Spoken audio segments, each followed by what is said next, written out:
خدا خود حشر میں یہ کہہ دے کہ یہ بندہ دو عالم سے خفا میرے لیے ہے۔ میرے انتہائی واجب الاحترام قابل ست تکریم دوستو، بزرگوں، بھائیوں، قرآن مجید فرقان حمید کی اس آیہ مبارکہ کے اندر اللہ پاک نے اپنے محبوب جناب محمد الرسول اللہ صلی اللہ علیہ وسلم سے اپنی ربوبیت کے بارے میں اعلان کروایا اور عمومی اعلان کرایا۔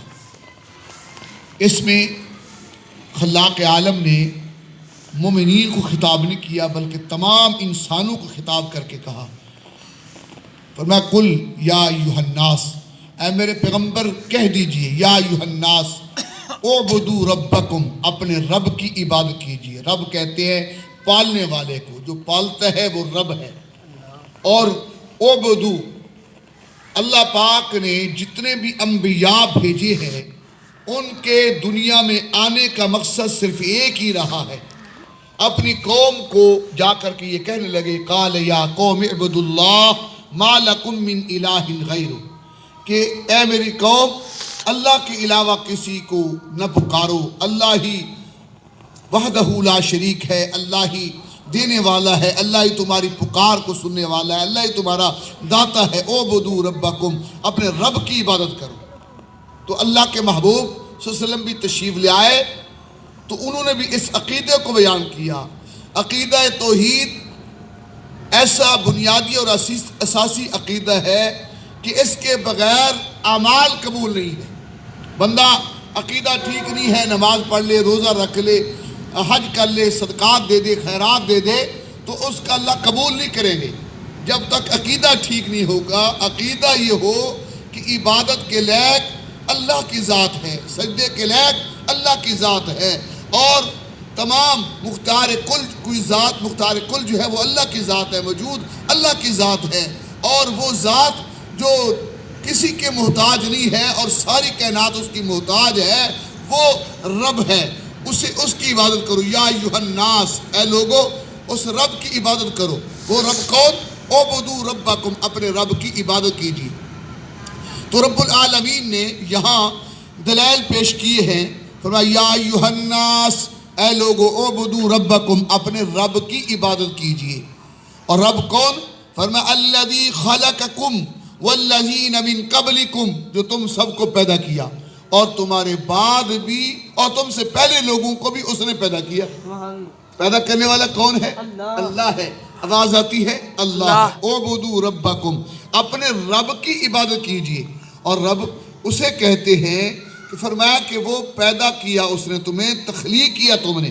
اب انسان کی تخلیق پہ نظر ڈالتے ہیں، فرمایا انسان تو ہے ایک مٹی سے بنا ہوا، من سلالۃ من طین، سلالۃ من طین، مٹی سے بنا ہوا، مٹی کے خلاصے سے پیدا کیا گیا ہے، اور اس کی کوئی حقیقت نہیں ہے۔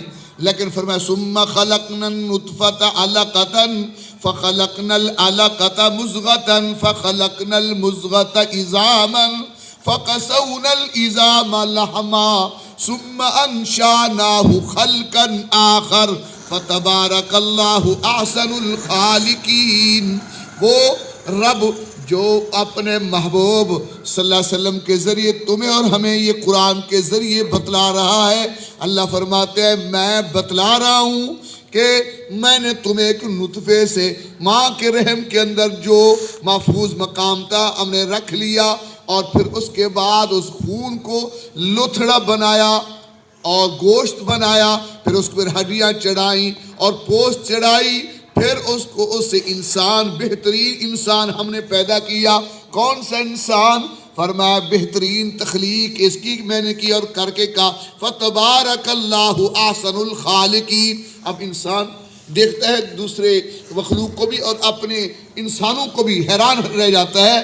اللہ نے حسن کے اندر تو اتنی فراوانی رکھی ہے، ایسی چیزیں رکھی ہے، دیکھیں اگر ہم آبشاروں کے حسن کو دیکھتے ہیں تو دل دوبالا ہو جاتا ہے، اور انسانوں کو چہروں کو دیکھتے ہیں رون کے آ جاتی ہے کہ اللہ کیسے؟ فرمایا ظلمات ثلاث، میں 3 اندھیروں کے اندر، لوڈ شیڈنگ کے اندر، یصورکم ما فی الارحام، ماں کے رحموں کے اندر میں نے انسان تمہاری شکلوں کو اور تمہیں خوبصورت بنا رہا ہوں، صرف خوبصورت نہیں بنایا، فرمایا میں 3 قسمیں اٹھا کر کے کہتا ہوں، والتین والزیتون وطور سینین، بلکہ کہا وہذا البلد الامین، مجھے تین کی قسم، مجھے زیتون کی قسم، مجھے طور سینین کی قسم، اور امانت والے شہر یعنی مکہ المکرمہ کی قسم، هذا البلد الامین۔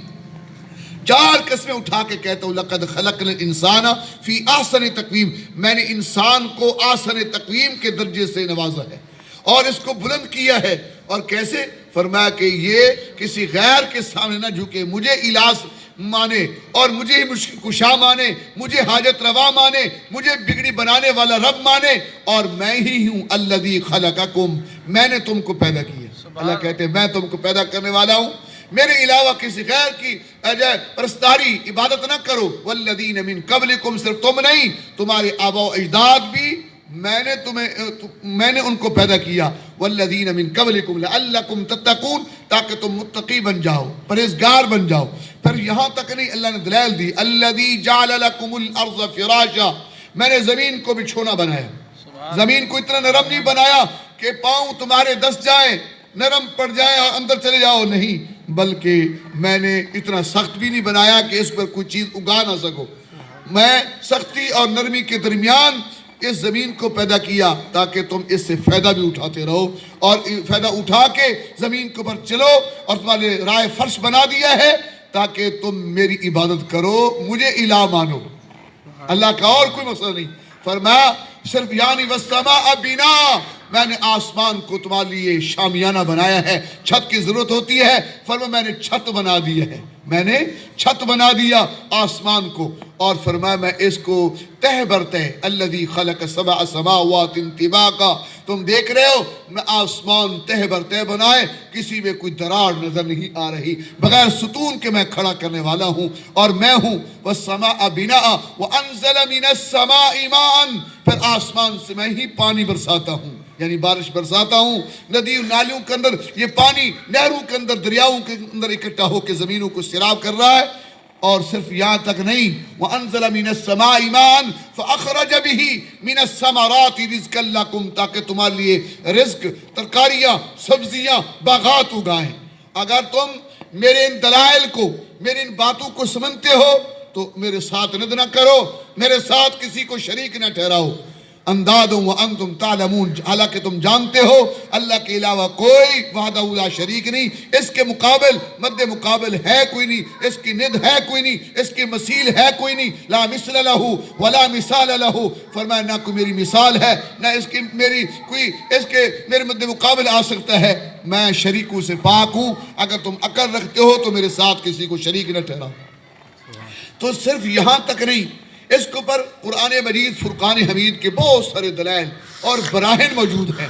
میرے بھائیو، اگر ہم اس کو عقلی نقلی دلائل سے دیکھیں تو بڑی لمبی تفصیل ہے، میں گوش و گزار کروں گا 1-2 باتیں۔ امام ابو حنیفہ رحمۃ اللہ علیہ ہمارے بزرگ گزرے ہیں، تو ان کا ایک دہریہ اسے کہتے ہیں جو اللہ کی وجود کو نہ مانے، اللہ کی ذات کو نہ مانے، کہ آسمان، زمین، یہ دریا، یہ سمندر، یہ آبشارے، یہ پہاڑ، یہ کوہسار، یہ ٹیلے، یہ زمینیں، یہ پہاڑ، یہ ساری کائنات کی کارخانہ، انسانیت، حیوانیت، نباتات، جمادات، یہ سارا کچھ اپنے آپ بن رہا ہے، اپنے آپ چل رہا ہے۔ تو اللہ پاک کے اس بندے نے، امام حنیفہ نے ایک دہریہ کو بات سمجھائی کہ اللہ وجود میں ہے اور اللہ ہی ساری کائنات کو چلا رہے ہیں۔ تو اس دہریہ کا مقابلہ امام ابو حنیفہ سے وقت کے بادشاہ سے ہوا، کہ وقت کے بادشاہ نے اعلان کرایا کہ ہمارا طرف سے اگر کوئی بندہ جواب دے گا کہ اللہ کی ذات موجود ہے تو امام ابو حنیفہ نعمان بن ثابت رحمۃ اللہ علیہ ہے۔ چنانچہ امام صاحب بغداد میں رہتے تھے اور وہ دہریہ بھی بغداد میں رہتا تھا، لیکن جو امام حنیفہ تھے وہ غربی میں رہتے تھے، اور جو دہریہ تھا وہ شرقی میں رہتا تھا۔ درمیان میں ایک دریا تھا جس کا نام دجلہ تھا، دریائے دجلہ، بڑا نام سنا ہے، دریائے فرات، دریائے نیل اور دریائے دجلہ۔ تو اس کی بھی ایک لمبی تفصیل ہے۔ دریائے دجلہ کے دوسرے کنارے پہ امام رہتے ہیں اور دوسری طرف وہ دہریہ رہتا ہے، تو بادشاہ نے وقت تعین کرنے کے بعد سارے لوگوں کو کال کی، سارے لوگ آ گئے کہ آج امام صاحب کا اور اس دہریہ کا جو خدا کے وجود کو نہیں مانتا اس کا مقابلہ ہوگا، اس کا مناظرہ ہوگا۔ چنانچہ وہ دہریہ آیا، سارے لوگ آ گئے، لیکن امام ابو حنیفہ لیٹ پہنچے، تو اس دہریہ نے واویلا شروع کیا، دیکھو امام سچا ہوتا تو یہ آ جاتے۔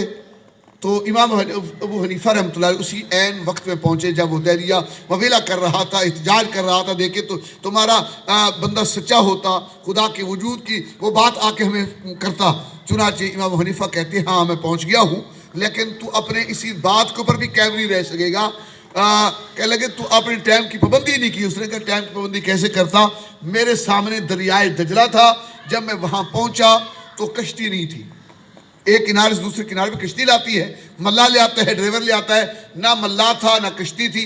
تو وہاں ایک درخت کنارے پہ کھڑا تھا، وہ خود بخود وہ کٹنا شروع ہوا، اور بغیر کسی کاریگر کے، کسی بڑھائی کے وہ تختے اس کے بننے لگے، تختے خود جڑنے لگے، پھر اس کے اوپر کیل ٹھونس دیے گئے، وہ کشتی بن گئی بغیر ملا اور ڈرائیور کے۔ وہ ایک کنارے سے دوسرے کنارے پہ وہ کشتی مجھے لائی ہے، اس لیے میں یہاں دیر سے پہنچا ہوں۔ اس نے کہا تمہارے عقل، امام صاحب کا عقل موف ہو گیا، تمہارے امام صاحب کا عقل ختم ہو گیا، یہ کیسے ممکن ہو سکتا ہے؟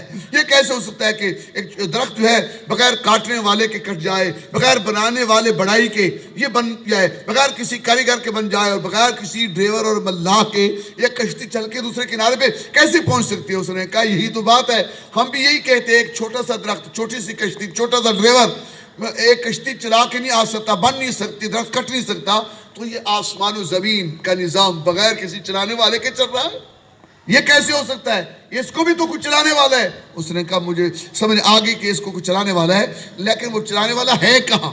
اس دہریے نے دوسرے کویسچن کیا کہ یہ ہے کہاں؟ تو امام حنیفہ رحمۃ اللہ علیہ نے دودھ منگوایا، دودھ کی اس بالٹی یا اسی برتن کے اندر کہا اس کے اندر مکھن دکھا دو۔ کہنے لگا مانتے ہو مکھن ہے اس میں؟ کہنے لگا مانتے تو ہے، لیکن اس کے اوپر دہی جمانی پڑے گی، پھر اس کے اوپر مدھانی مارنی پڑے گی، تب وہ مکھن نکلے گا۔ اس نے کہا یہی بات ہے، جب کلمہ اسلام پڑھ لو گے تمہیں وہ ذات بھی نظر آ جائے گی جس کو تو دیکھنا چاہتا ہے، وہ دیکھنا چاہتا ہے۔ دودھ اچکر مان لیا یہ بھی ہوگا، لیکن اس وقت تمہارا خدا کس طرف دیکھ رہا ہے؟ تو حضرت امام صاحب نے ایک شمع منگوائی یا دیا سا منگوایا، اور یا کوئی وہاں جو چراغ تھا منگوایا، اس کو جلوایا۔ کہنے لگے بتلاؤ اس کی روشنی کس طرف جا رہی ہے؟ کہنے لگے اس کی تو چاروں طرف جا رہی ہے۔ فَمَن رَبِّ فَسَمَّ وَجْهُ اللَّهِ، وہ بھی چاروں طرف دیکھ رہا ہے، لا موجود فی الکونین ولا مقصود الا ہو۔ اچھا، اس نے کہا پھر میرا آخری سوال یہ ہے، اس وقت خدا کی ذات کیا کر رہی ہے؟ یہ ظاہری طور پہ سوال مشکل تھا، وہ دہریہ اوپر بیٹھا ہوا تھا، امام صاحب لیٹ پہنچے تھے۔ اس نے کہا، امام صاحب نے کہا ہاں اس کا جواب دوں گا، لیکن تو نیچے اتر آ، میں اوپر بیٹھ کے اس کا جواب دوں گا۔ وہ نیچے اتر آیا، امام ابو حنیفہ رحمۃ اللہ علیہ اوپر بیٹھ گئے۔ فرمایا اس وقت خدا یہ کر رہا ہے، تم جیسے جھوٹے کو، منکر کو، خدا کی ذات کو نہ ماننے والے کو نیچے بٹھا دیے ہے، اور مجھ جیسے آدمی کو، طالب علم کو اوپر بٹھا کے عزت دے دی ہے۔ اس وقت خدا یہ کر رہا ہے۔ تو معلوم یہ ہوتا ہے کہ خدا کی ذات ہے، اور خدا ہر طرف دیکھ رہا ہے، خدا ہر جگہ میں موجود ہے۔ اسی کو، اس عقیدے کو قرآن مجید نے مختلف انداز میں اس پر دلائل اور برہین دیے ہیں۔ اللہ پاک ہم سب کو عقیدہ توحید پہ قائم ہونے کی، اور اس عقیدے کے بغیر اعمال قبول نہیں ہے، نہ نماز قبول ہے، نہ روزہ قبول ہے۔ اللہ کی ذات و صفات کے اندر کسی کو شریک نہ ٹھہرائیں۔ اللہ کا حق اگر کسی غیر کو دیں گے، یعنی اللہ خالق پیدا کرنے والا ہے، تو دوسرا بھی کوئی پیدا کرنے والے کی ہم پرستاری کریں گے، عبادت کریں گے، تو اللہ کا حق چھین لیا جائے گا۔ تو اللہ فرماتے ہیں ان الشرک لظلم عظیم، شرک بڑا ظلم ہے۔ ہم ہر چیز برداشت کر سکتے ہیں، فرمایا ہر چیز کی معافی ہو سکتی ہے، لیکن جو شرک کرتا ہے اس شرک کرنے والے کی معافی نہیں ہے۔ ہر ایک گناہ کو، زنا جیسے، قتل جیسے، اگر وہ توبہ کر لیتا ہے تو معافی ہے، لیکن شرک والے کی معافی نہیں ہے۔ اس لیے دنیا میں شرک چھوٹی چیز سے بندہ چیز کھاتا ہے اور کہتا ہے کہ مجھے یار اس دودھ کی وجہ سے، اس پانی پینے کی وجہ سے، کھانے کی وجہ سے مجھے پیٹ میں درد ہوئی، یہ بھی شرک کر رہا ہے۔ ہاں جی، کسی غیر اللہ کو پکارتا ہے، وہ بھی شرک کر رہا ہے۔ تو آئیے آپ اور ہم اللہ کے ذات و صفات، اللہ جو اپنی ذات کے اندر متصف چیزیں ہیں، اس کے اندر کسی کو شریک نہیں ٹھہرائیں گے. ایک عقیدہ رکھیں گے کہ پکار کے لائق بھی کون ہے؟ اللہ. بولو بولو، پکار کے لائق بھی کون ہے؟ اللہ. مشکل کشا بھی کون ہے؟ اللہ. حاجت روا بھی کون ہے؟ اللہ. بنانے والا بھی کون ہے؟ آواز آتی اللہ. یہی اللہ کہتے ہیں اعبدوا ربکم، اپنے رب کی عبادت کیجئے جس نے تم کو پیدا کیا، تم سے پہلوں کو پیدا کیا تاکہ تم متقی بن جاؤ. اللہ پاک ہم سب کا حامی ناصر ہو. جن ساتھ نے سنتے نہیں پڑی وہ کھڑے کوئی سجدہ فرما.